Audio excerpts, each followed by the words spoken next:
Alright, magandang umaga po sa inyong lahat mga kababayan, Batang Maynila to it's. Ako, napakarami pong nangyayari ngayon sa ating bansa. Update lang po tayo. Pero unang-una, bago ang lahat, gusto ko lang i-share sa inyo itong isa pong lola natin dyan po sa lungsod ng Maynila. Ang tuwan-tuwa kay Mayor Hani Lacuna at kay Vice Mayor Yulo Serbo. Ito pong ating si Lola. Bakit po siya tuwan-tuwa? Kasi tuloy-tuloy pa rin po ang pagpapatupad ng gift check, sa pagbibigay po ng gift check na nagkakahalaga ng 100,000 pesos para po sa ating mga centenarian diyan po sa lungsod ng Maynila. Alam niyo po ba ang ibig sabihin ng centenarian? Yung mga nagdiriwang po ng 100 kaarawan, yan po ang mga centenarian. Sila po ay binibigyan ng lungsod ng Manila ng 100,000 na cash gift check. At binigyan din ng hearing aid si Lola. Ayan mga kababayan, October po yung kanya naging kaarawan at siya po ay 100 na. Kaya naman ito, dinalaw siya ni Mayor Hani Lacuna at nabigyan po ng cash gift. Grabe, no? 100,000 pesos kapag ikaw ay umabot ng 100 years old. Ayan mga kababayan, nagkakatuwaan po si Mayor Hani Lacuna at itong si Lola. Yan mga kababayan, selfie pa. So, syempre, congratulations kay Lola. Grabe At sana patuloy ka pang lumakas. Ayan malakas pa si Lola Talagang ngiting-ngiti. Sino ba naman ang hindi ngingiti? 100,000 pesos yan mga kababayan. Okay, so kay Hani Lacuna at kay Yulo Serbo, congratulations sa inyo at patuloy nyo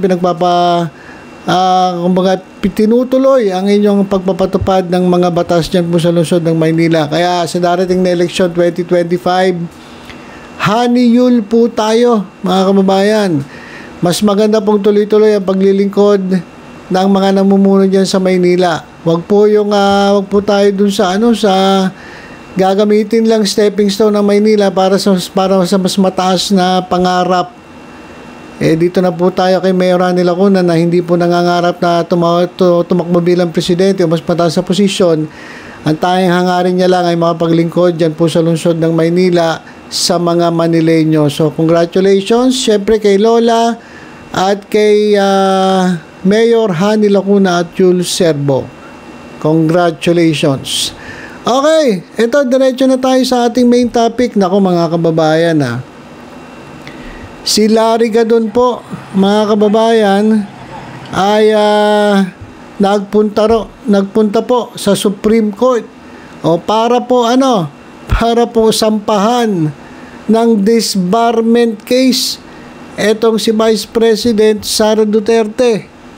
Bakit daw? Dahil nga dun sa mga pinagsasabi ni Sara Duterte at kanyang pagmumura at pagbabanta dito po sa presidente ng Pilipinas.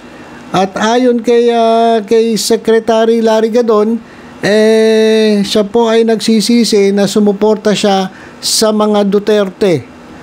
Ayan po yung pahayag ni Larry Gadon.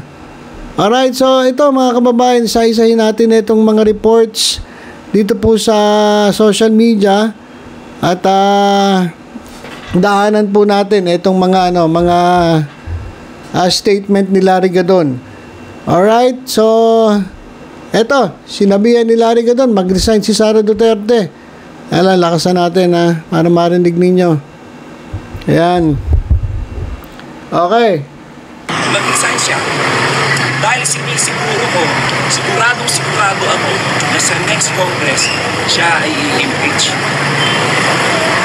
Wala lang panahon ngayon dahil mag-election na, mag-Christmas break. At pagdating ng January, ilang sessions lang, mag-recess na, ang Congress mag-adjourn na. Dahil na election period na election season. Pero sigurado, sa next Congress, siguradong siya ay i-impeach. Sigurado. Sinagot ni Senador Ronald Bato de la Rosa. Mag-resign siya. Dahil siguro ko. Okay, so nagbigay ng parang ano ba tawag doon?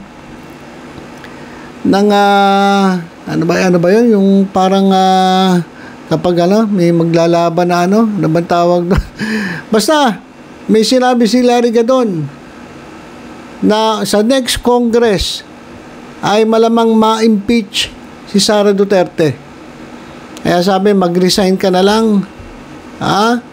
Mag-resign ka na lang, Sara Duterte, kasi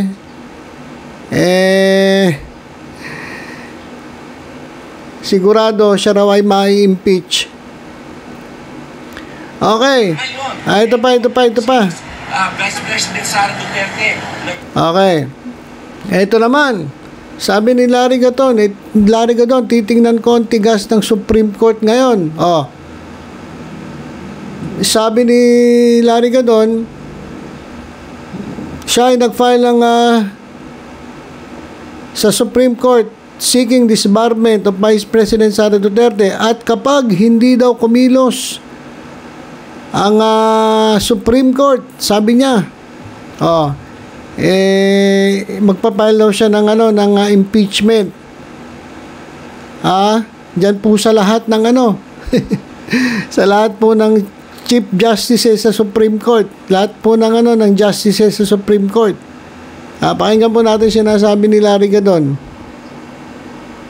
Ngayon, eto si Vice President Sara Duterte nagtatangka na patayin ang presidente, patayin ang First Lady, patayin ang Speaker of the House, si Speaker Martin Romualdez. Tingnan ko ang tigas ng Supreme Court ngayon. Sinasabi nila na sila ay tagapagpatupad ng batas. Tingnan ko ngayon ang tigas nila rito dahil hindi sila kikibo dito kay Sara, dahil sila ay anti-Marcos. Ngayon. Okay, so yun, may hamon si Larry Gadon sa Supreme Court. Tingnan ko ang tigas ninyo ngayon, sabi niya sa Supreme Court, kasi parang ang tingin ni Larry Gadon anti-Marcos itong Supreme Court. So tingnan daw kung kikilos ba itong Supreme Court dito sa kanyang letter na nag-request ng disbarment. If hindi action na ng Supreme Court yung letter nyo, what will be your next? Ito naman, ito yung pala yung sinasabi ko, na kung hindi gagalaw ang Supreme Court sa kanyang sulat, ano mangyayari? Papakinggan natin si Larry Gadon. Hypothetical, if hindi action na ng Supreme Court yung letter nyo, what will be your next step? Magpapile ako ng impeachment sa lahat ng justices dahil hindi nila tinutupad ang kanilang tungkulin. Kung hindi nila i-impeach, ay i-disbar si Sara dahil dito, I will file an impeachment case against all of the justices. That's enough. Anyway, that's one of the plans. Or kaya hihintayin ko na lang na mag-retire si Chief Justice Gismundo, and then hihintayin ko na lang yung bagong Chief Justice na umupo. Muling ipinaliwanag ni Vice President. Okay, so yun yung mga sinasabi ni Larry Gadon. Tingnan natin ano pa ba mga sinasabi ni Larry Gadon. Okay, so yan mga kababayan yung nako, yan na naman si Larry Gadon. At may sinabi si Larry Gadon. May sinabi siya tungkol kay Sara Duterte na hindi raw nag-aaral si Sara Duterte. Mag-resign siya. Tayo. Hindi yan. Kasi may sinabi siya na eto raw si Sara Duterte ay walang alam. Ito guys At pinagre-resign pa ni Larry Gadon etong si Sara Duterte. Sa next Congress, siya ay impeach. Yes, I will. Ito.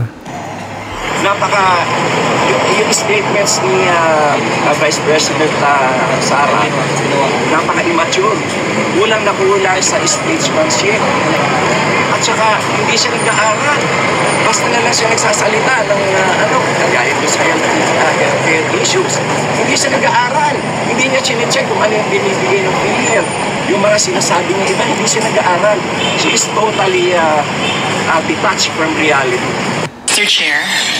Okay, so yun ang mga statements. Madaming sinabi si Larry Gadon.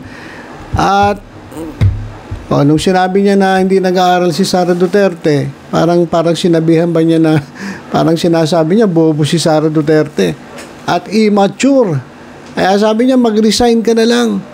O, kasi kung hindi ka mag-resign, next Congress, sigurado, si Larry Gadon na ma-impeach itong ating Vice Presidente. At ayun po mga kababayan yung update natin. Talagang painit ng painit itong nangyayari dito sa ating bansa mga kababayan. At sa kabila naman nun ay patuloy pa rin ang suporta ng mga DDS.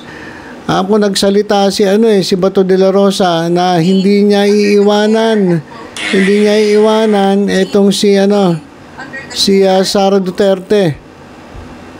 Alright. Okay, ito bilang pagtatapos mga kababayan, pakinggan natin tong update kay Atty. Zulaika Lopez. Ito naman si Zulaika Lopez, naging naging celebrity na mga kababayan. Parinig ko lang sa inyo para at least alam ninyo bilang pagtatapos. Kasi baka may nagtatanong, kamusta na itong drama ni Zulaika Lopez? Ito yung latest sa bulletin, medical bulletin ni Zulaika.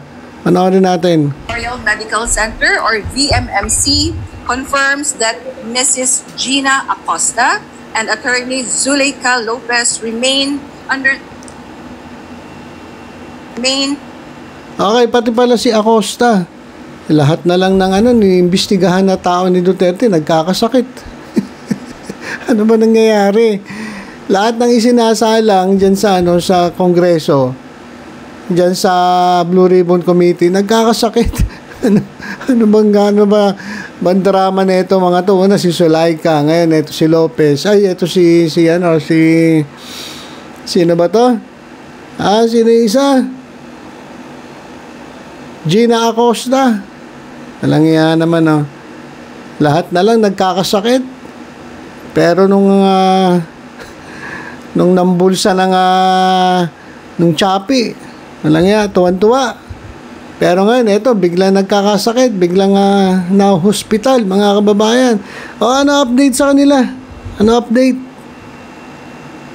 Under the care and close observation of our medical team.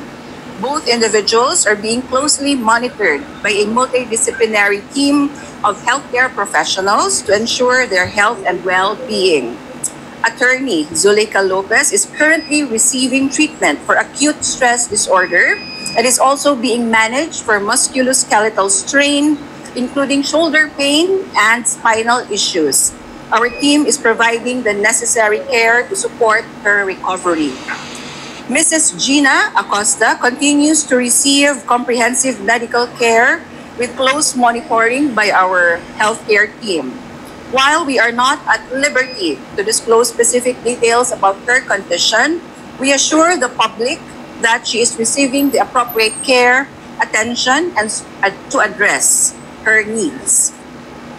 We understand the public's concerns and interest in the health of both Attorney Lopez and Ms. Acosta. However, we remain steadfast in our commitment to respect patient privacy and confidentiality.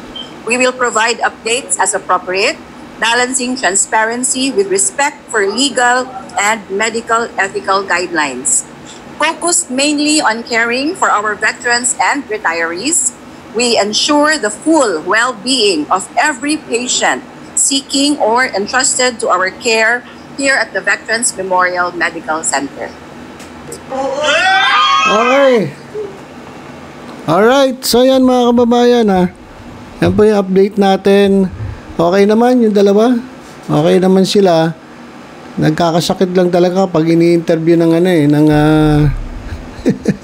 ng mga kongresista. Tapos ito namang si Larry Gadon ay nagsampa po ng disbarment case. So sumulat siya para disbar etong si Sara Duterte dahil po sa kanyang pagmumura at pagbabanta sa buhay ng presidente, ng First Lady at ng Speaker of the House. At ito naman si Mayor Rani Lacon ay patuloy na naglilingkod niya sa lungsod ng Maynila, patuloy na binibigay ang mga benefits Kagaya kanina, tuwan-tuwa si Lola dahil siya po ay nabigyan ng 100,000 pesos. O, dahil po siya isang centenarian. Congratulations kay Lola. Grabe, 100 years old. Abot kaya tayo ng ganon. Ayun lang po mga kababayan. Maraming salamat sa inyong pagtutok. Basta dyan lang kayo sa Gedli. Kapag meron tayong bagong update, babalita ko po agad sa inyo. Maraming salamat. God bless po.